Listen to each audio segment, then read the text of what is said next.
I'm Georgia Alfredas. And I'm Dave Mathews, and this is What's Next Wall Street. This is a show about winning trades. That's right, we're here to help you learn about trading in a fun, entertaining, and most importantly, a useful way. Yeah, we're going to talk about all the hot new trending products and services that we think you not only want to use, but also invest in.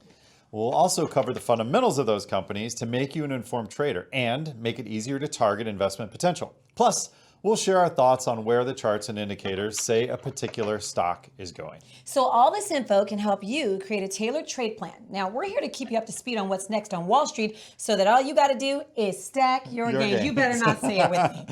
You can email us over at OptionsPlayers.com or hit us up on social media at What's Next Wall Street with your questions.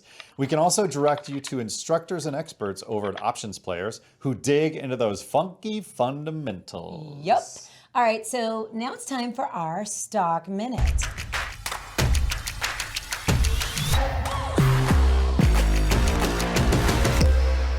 I am super excited because today we have a special guest for today's Stock Minute. Please welcome entrepreneur and best-selling author Ben Way.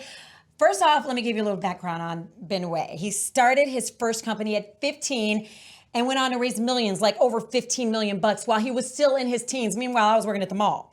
So this made him one of the first .com millionaires. Welcome to the show, Ben. Pleasure to be here, guys. Listen, I have a 15-year-old and I need him to be making millions before he hits college. So how did you do it? And I know it's not a one-word answer, but just how did you were a millionaire as a teenager and you did it all by yourself. Like, how? So I would say that life is partly luck and partly timing and partly hard work. And I put in a lot of hard work. I hit the timing right, just right at the beginning of the dot-com boom. I had this crazy idea that people may want to buy things on the internet. And that's how I started, basically. I just, out of my bedroom, started my first company. Amazing. So Ben, when you and I met, you were doing a project in San Francisco, living in a .com house. What was that about? Other than the great hot tub parties you'd have. Yeah, I've done a few of those. I built and I think this is my fourth community I've built. I love bringing people together. My passion is humans and bringing great humans together. The one in Silicon Valley was probably the craziest time of my life. We were doing a big TV show for Bravo there, and we had this house which was kind of like a crazy entrepreneurial house. It was really at the beginning of the kind of core of the San Francisco .com revolution, and we just had this crazy time for 2 or 3 years of being the center of that kind of revolution, and it was incredible to see. It was a once in a lifetime experience. Yeah, that was the social revolution, right? So that was the era of Foursquare and Twitter, and that was pre-Instagram even as well.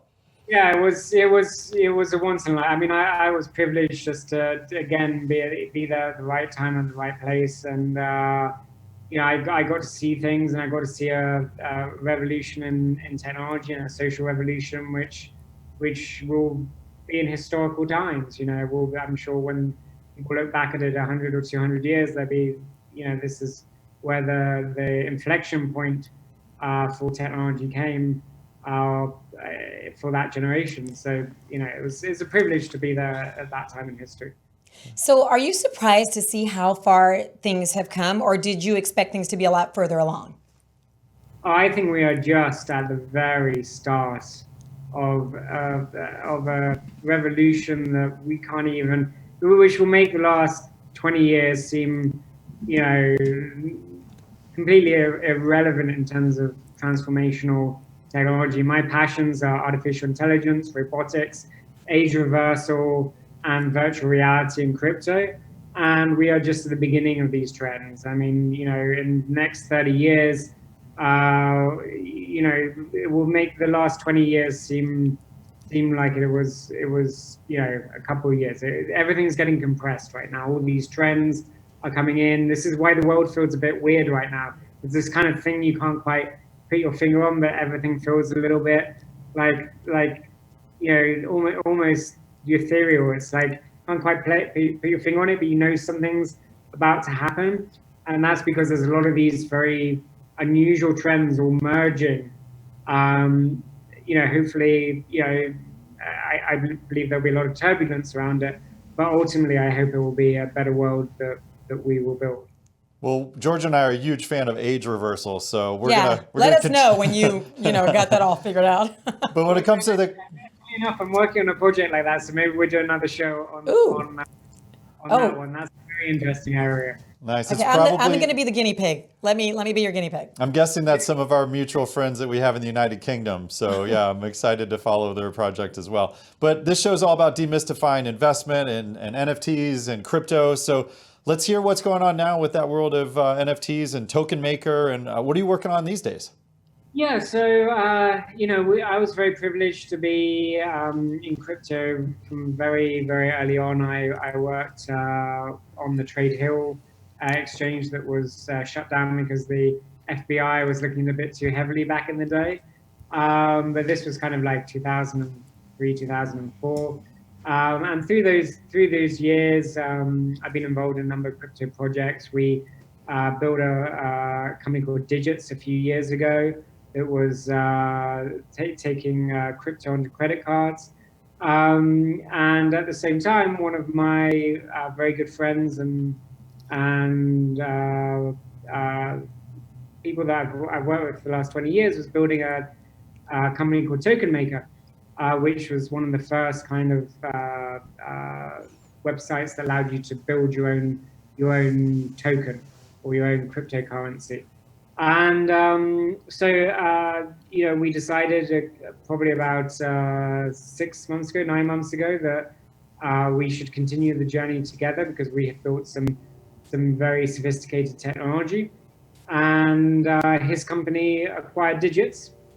So Token Maker acquired Digits. And we are now launching a whole set of tools for the crypto space.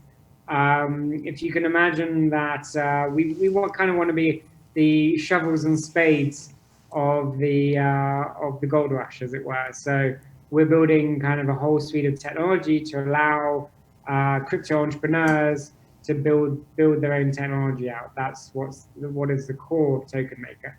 And as part of that, we're also building an NFT white label platform. And it's a very exciting time. Nice, very cool. Now, what coin is this going to be based on? Are you building your own coin for this juncture? Or? No, this is we're doing a fundraising round through a accredited fundraising process, but we will probably eventually launch our own coin. But we see ourselves kind of as the enablers for other people to launch their own coin. We've already had companies launch $1 billion market cap tokens on our platform. We've been in the market for 2 or 3 years, so we're pretty well known. We're pretty well known market maker for tokens in the market. So it's a very exciting time, and we're launching a lot of exciting products. So that's what I spend some of my time. Very cool. Well, I want to get in. I've got like $100 for fundraising. I don't know if that's crowdfunding. I can pull it out of my pocket right now if that gets me in. Well, 100. I mean, in the crypto market, you start with $100, you can end up with $1 million. It's true. It's so very true. That's the way this game works. If you do the right trades, if you do the right research, you can do anything. You can do it all on your phone. I mean, it is a revolution, as it. And we could be where you are, because I don't know where you are, but it looks amazing. All I see is palm trees waving in the back. Blowing in the breeze. Yes, wherever you are. Where are you, by the way? So we're in Tulum in Mexico. So we are building what I would call an intentional community based around spirituality, around healing, around human connection. And we have a beautiful temple out here, and we are building a movement for good. That's awesome. Very cool. Help people, really. Nice. Well, Ben, where can people follow your endeavors there? There's some hashtags or some @names. Yeah, if you go to tokenmaker.com, you can see our progress. You can see our company. We've been in the market for years. Nick Fallon, the founder of the company, I've worked with for almost 20 years and happens to be one of the most talented technical entrepreneurs I've ever worked with. So I'm just really helping him do what he's good at, which is build amazing technology and put it into the market. Very good. How about a Telegram channel? Are you doing any drops that Georgia needs to get in? Yeah, you should definitely find us. We're definitely I'll be doing some drops, and if you go to tokenmaker.com, you can find all our channels, and keep your eye out for exciting opportunities that are coming through for us. All right, very Sweet, good. Well, sweet. man, Ben, exciting to see you working on the new project. Good to reconnect with you, and thanks for joining us today. Pleasure as Thank always. you. I'm trying to go to Tulum. Yeah. Seriously. So it's time for viewer email.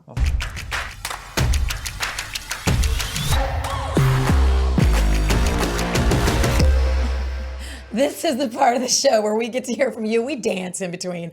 You can always hit us up on social media at What's Next Wall Street or email us at WNW@OptionsPlayers.com. And our first viewer email comes to us from Jimmy in Ohio. Jimmy asks, what's the benefit of opening an IRA account and how much can I contribute per year? Well, Jimmy, this has been increasing every few years and the current annual contribution limit is $6,000. Unless you're 50 or older.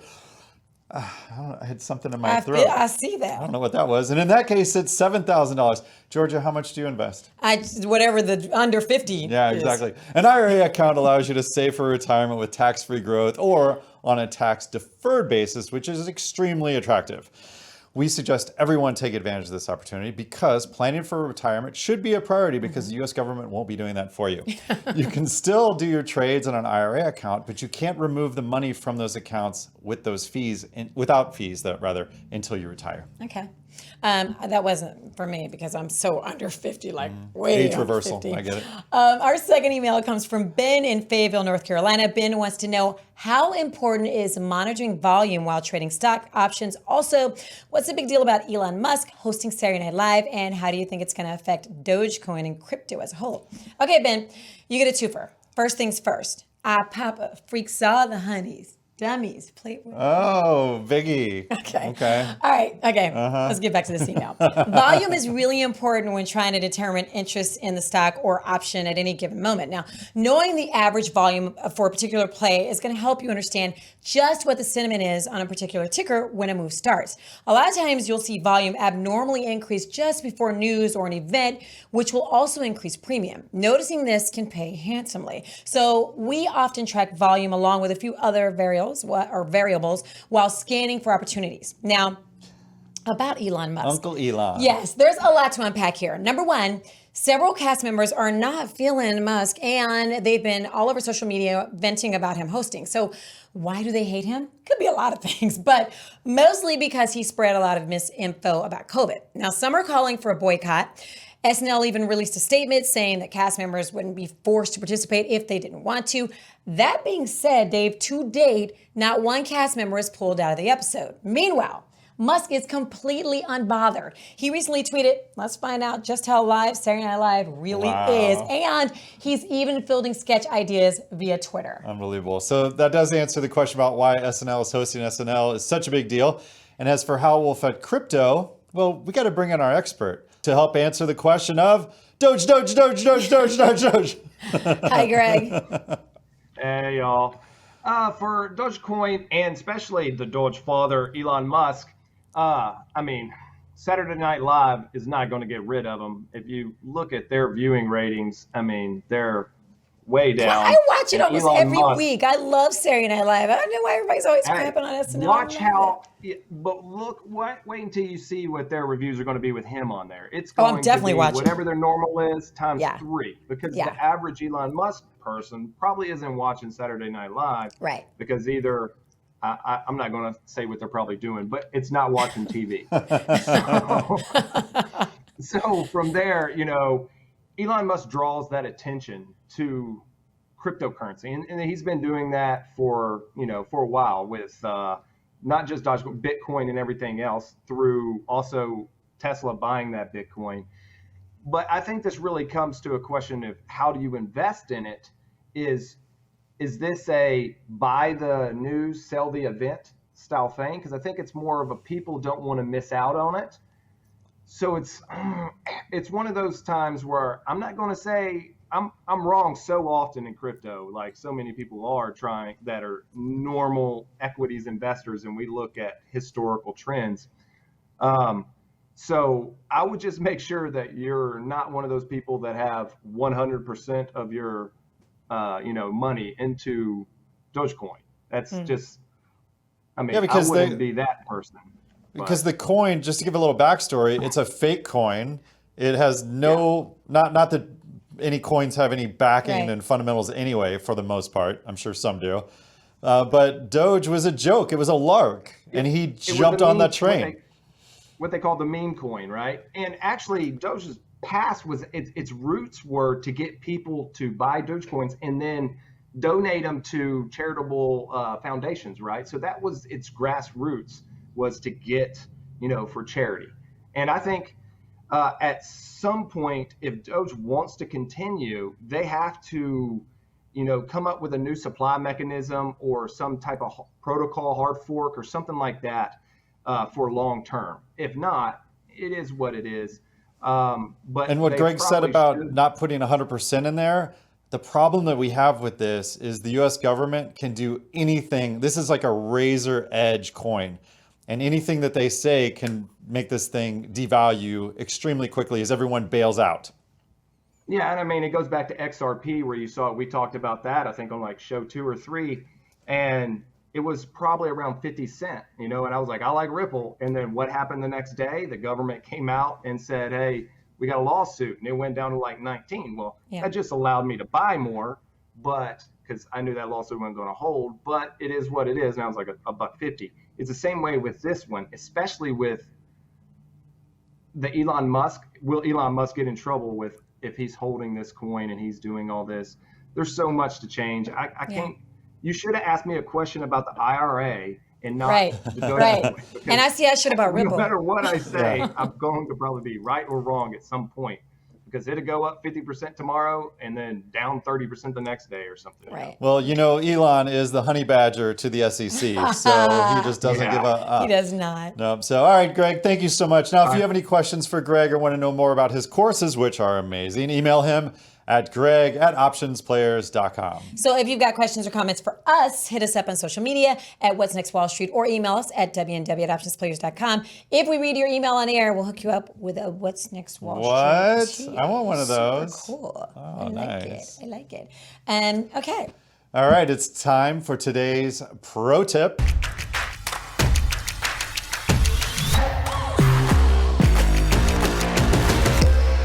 Today's What's Next Wall Street pro tip is brought to you by OptionsPlayers.com.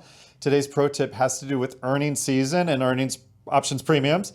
Every quarter we go through earnings seasons, and with them we come up with usual options premiums, which can provide some great easy gains. For instance, with Apple, unbelievable. They just announced their earnings, and just before the report, the options went up on both the upside and the downside. Blows my mind. Right. And this is because there's always a demand for these positions right before the event. You can take a position and be incorrect with the move and still profit due to the increased premium. Demand outweighs supply in this case. And of course, this must be timed correctly like anything in life. Sure. But it's always a factor with earnings reports and other major events. Now, the folks at OptionsPlayers.com suggest that your trade plan lines up with earnings review dates, and you may have a great opportunity to capture gains without even having to wait for the anticipated stock move. There's some great tools and strategies they teach at OptionsPlayers.com that will provide historical data that can go a long way with targeting these types of trading opportunities. It might be a good idea to take advantage of their free month trial, check out the strategy, learn a bit about this from Greg, and more. And email us at WNW@OptionsPlayers.com with your results from this tip. And again, we'll hook you up. We must have like 5 million of these because I keep trying to hook people up with these Options Players t-shirts. Kind of cool though. I'm going to cut mine and make it super cool. Okay. Anyway, I want to know what's next with tech. All right.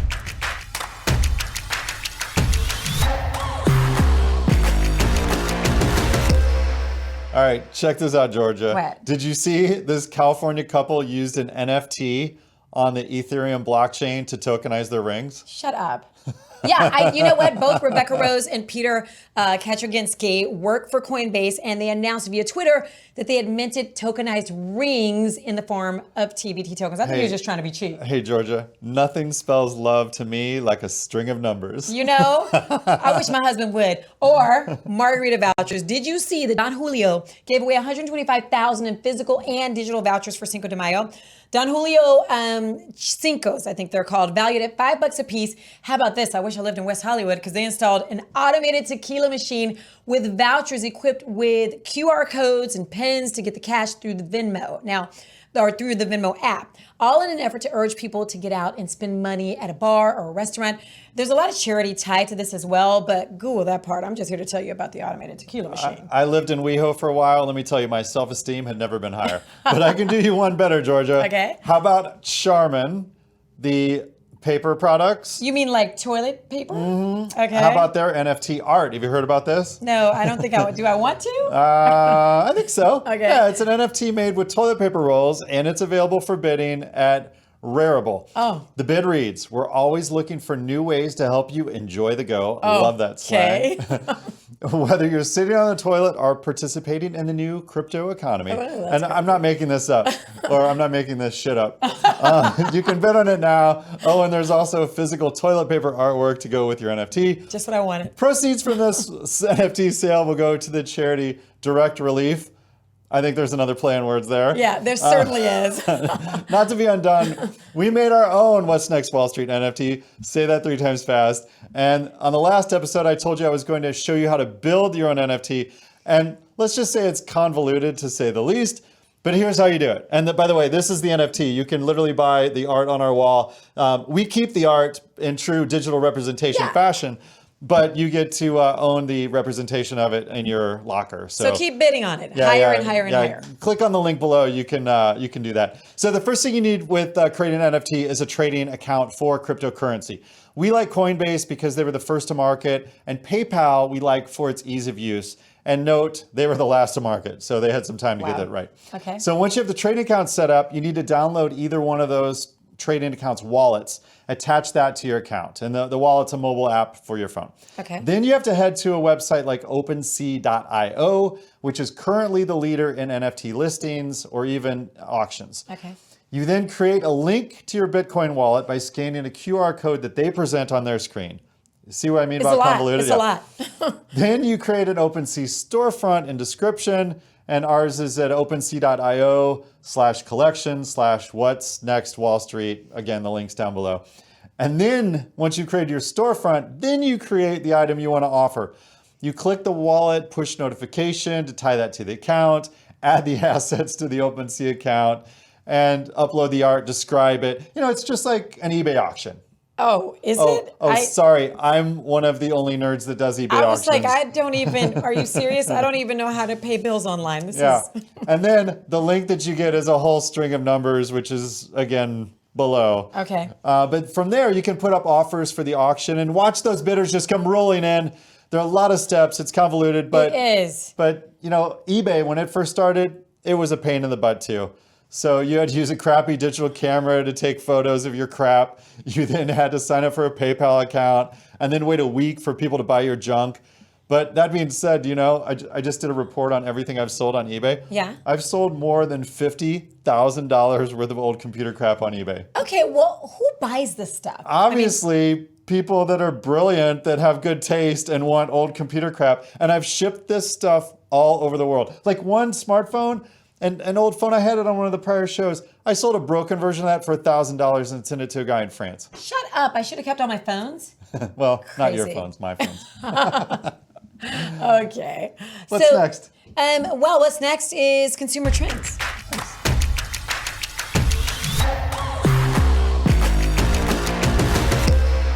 So Boeing is reporting that it lost money for a 6th straight quarter. However, they do expect 2021 to be a turning point as more people get vaccinated and start to travel again. Boeing said its net loss for the first quarter of this year was $560 million. So it reported revenue of $15.2 billion, 10% less than a year ago, but exceeding what analysts expected. So yeah, Boeing had a lot of production issues, including its troubled 737 MAX that got all the press. But that wasn't the only one, as they just resumed deliveries of the wide-body 787 Dreamliners as well that were also plagued with problems. Okay, I'm excited about this. The European Union is going to open its doors to Americans who've been fully vaccinated. So European Commission President Ursula von der Leyen, I just want to say that, von der Leyen. You got it. Yeah, go on. Okay, anyway, she says because Americans are using vaccines already approved by the EU, they're going to soon be able to travel freely around the block. Just like J-Lo. Oh my God, I get it. And you can go ahead and plan that vacay at sea because the CDC says it's committed to helping cruise ships set sail once again, and that could happen by the middle of July. So ships can hit the ocean water if they confirm 98% of passengers, 98% of crew and 95% of passengers are fully vaccinated against coronavirus. Listen. Every week I'm going to talk about traveling until I actually start to do it. Dave, I know you just got out there and you bravely travel the world. Yeah, so What was it I like? did a bubble vacation. Have you heard about this? A bubble vacation. So I went to the Dominican Republic. We rented a house, and everyone in the house was like our group, our bubble. Okay. And the people that came into the house were the people that, our friends. Sounds like a made-up story. Right? It sounds like a real made-up story. I thought it was a ride on the George Jetson. There's the bubble. Thanks Yeah. for that. Okay, listen, this is No. This is where you lock yourself in a house with your friends, and then you have Okay. the food brought in, cooked for you, and everyone working in the resort is tested daily, so you don't really interact with people outside of your bubble. I get it. And then after that, I did the ultimate social distancing thing. I went to Utah for some off-roading in the wilderness, which Fun. was completely socially isolated. But last week I went to Miami, and that was like the old way of life, which seems pretty scary these days. But I wore a mask on the beach just to prevent sunburn. Oh, you dummy. Nobody was even remotely They close were to like, me. what is wrong with this guy? You know where I travel to? Where's that? The grocery store. It was so much fun. Oh I my stayed there for God. like 2 hours. So basically, your DR trip was the same as what I do at home, though, except I bubble. call it Netflix and chill with Instacart. Instacart. Yes. Yeah. Okay, no, my husband and I got our shots. Sounds like I'm talking about rabies, but I digress. Just as we rent a minivan, yes, we rented a minivan because I'm still too cool to actually own one.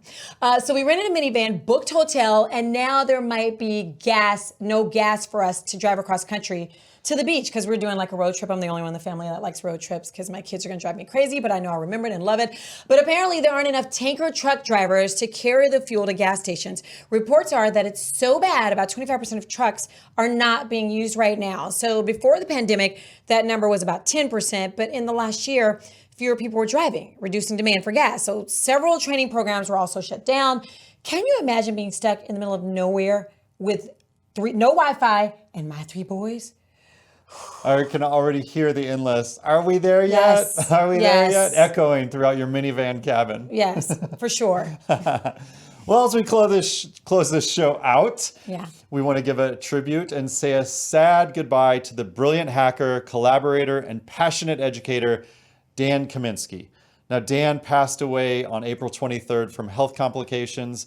Dan worked for companies large and small and single-handedly fixed the internet by discovering and fixing bugs in the domain name system, or DNS, which converts the wheredoyouwannago.com into the number system that makes up the internet. We're deeply saddened by his TTL expiring far too soon. That's a DNS joke. Okay. Well, it's for those like him in the know. Okay. It stands for time to live, okay. which is how long a server will point at an IP address on the internet. We will miss you and your contributions to this digital world greatly, Dan. Absolutely. We want to thank entrepreneur and best-selling author Ben Way for being on the show today. That was really fun. I learned so much. It was a really cool interview. It was nice. I like him. Yeah. The beach was good. Good Yeah. view for us here in Texas. Yes. And remember, if you've got questions, we can try to help you answer them. And we'd love to hear from you. Email us at WNW@OptionsPlayers.com or hit us up on the social medias at What's Next Wall Street. I'm Dave Mathews. You said that like my mom. Hit us up on the social medias. And I'm Georgia Alfredas. See you next time on What's Next Wall Street. Keep watching us on the YouTubes. Yeah.